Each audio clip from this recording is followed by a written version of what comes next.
Hello everyone, this is Harvey Brown and I would like to discuss a very important topic today. Recently, there was an article released by the Wall Street Journal in which is titled Visa Takes War on Cash to Restaurants. Now, it's hard to believe a lot of people view cash as their friend. However, Visa, the credit card giant, views cash as its number one competition. And so, in order to deal with this competition, Visa has decided to offer 10,000 small merchants, specifically in restaurant, $10,000 apiece to completely overhaul their merchant system so that they do not take any cash. And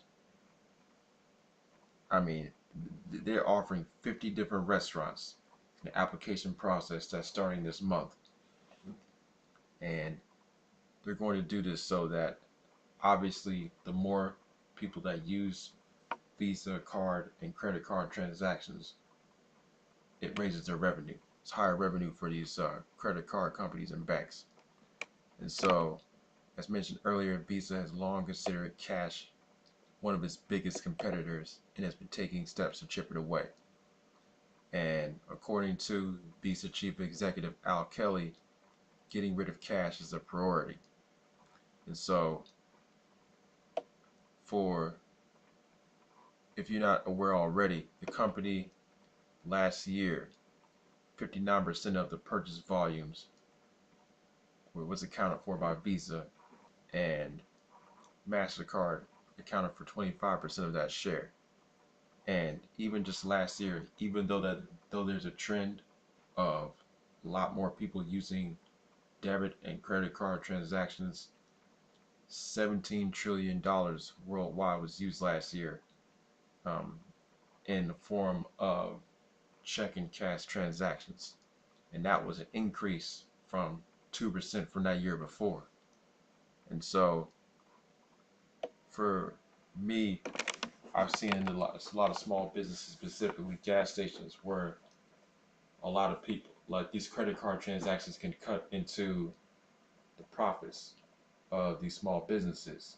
And a lot of times, these small businesses include the mom and pop shops or the family-owned businesses or the small restaurants, in which these credit card transactions are estimated to take up to 2 to 3% of all of the revenue that's earned. And for these small businesses, that's a very significant chunk of their business. And so there are plenty of businesses who still are cash only. And it's because these credit card fees and transactions will eat into their revenues. On the flip side, I definitely understand, because even me personally, I tend to use more of the debit card and credit cards. And sometimes I actually consider cash an inconvenience to carry, even though some places still offer an incentive to use cash. Understandably, there are a lot of people out here that cannot afford to have a bank account, because a lot of these banks, they will charge fees and for holding your money, and they will also charge fees for you trying to retrieve your money. So a lot of people don't have bank accounts. So what is this going to spell for people that don't have bank accounts and don't have access to credit and debit cards? Yes, there are solutions. There are pay cards out there, but it's a cashless society, which is is what this is kind of heading towards. Is this exactly what is good for everybody? Is this exactly what's beneficial for everybody? Is this what we want?